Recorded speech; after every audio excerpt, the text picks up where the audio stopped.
कुछ ही दिन पहले हाइप को पता चला था कि एडोर की सीईओ यानी मिन हेजिन काफी सारे उल्टे फुल्टे काम कर रही हैं और कहीं ना कहीं उनकी ये चाल है कि वो एडोर के ऊपर अपना हिस्सा जो है वो बढ़ा सके, वहाँ की सीईओ इंडिपेंडेंटली बन सके।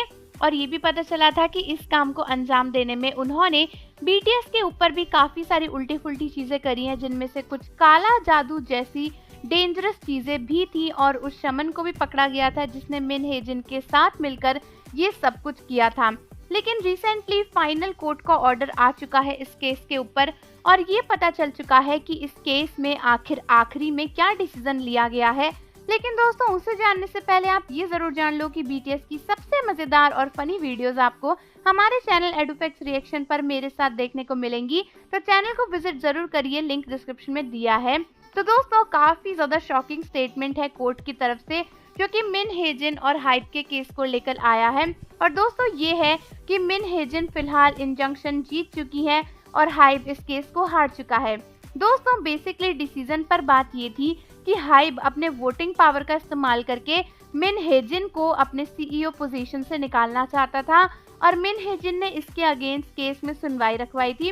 और दोस्तों, फाइनली पता चला है कि सारे सबूतों और गवाहों को मद्देनजर रखते हुए मिन हेजिन को जिताया गया है। कोर्ट का कहना है कि हाइब अपने 80% वोटिंग पावर को यूज करके मिन हेजिन को एडोर का सीईओ पोजीशन से नहीं हटा सकते हैं। यानी दोस्तों, डिसीजन के हिसाब से आगे भी मिन हेजिन एडोर की सीईओ रहेंगी और उनके हाथ में काफी सारे डिसीजंस भी होंगे। हालांकि दोस्तों, अगर आपको ऐसा लग रहा है कि यहीं पर ये लड़ाई खत्म हो चुकी है, तो ऐसा नहीं है, क्योंकि रिसेंटली हाइब ने अपनी स्टेटमेंट लॉन्च करी और उन्होंने बोला है कि भले ही मिन हेजिन के अगेंस्ट हम अपना इंजंक्शन हार गए हो, हम उसे नहीं टर्मिनेट कर सकते, लेकिन हम नेक्स्ट स्टेप जरूर लेंगे, जो भी हमारे हाथ में होगा हम वो करेंगे। क्योंकि ये तो क्लियर है कि मिन हेजिन ने हाइप का कंट्रोल वीक करने के लिए एडोर को अपने हिस्से में करने की कोशिश करी और इसीलिए हम जो है आगे इस तरीके से चुप नहीं बैठेंगे। तो हाइप की इस स्टेटमेंट से ये बात तो क्लियर है कि भले ही वो फिलहाल केस हार गए हों, लेकिन आगे चीजें चलती रहेंगी।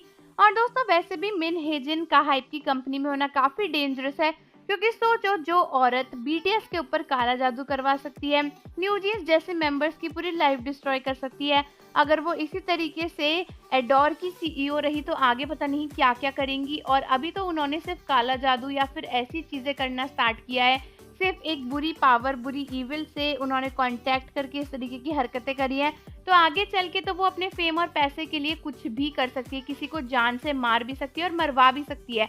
तो बीटीएस की जान को भी मिन हेजिन से खतरा ही है। तो दोस्तों, आप सब मुझे बताओ कि आपका इसको लेकर क्या कहना है, और जाने से पहले चैनल को जरूर सब्सक्राइब कर लो, बेल आइकन प्रेस कर दो। मिलते हैं आपसे अगली वीडियो के साथ।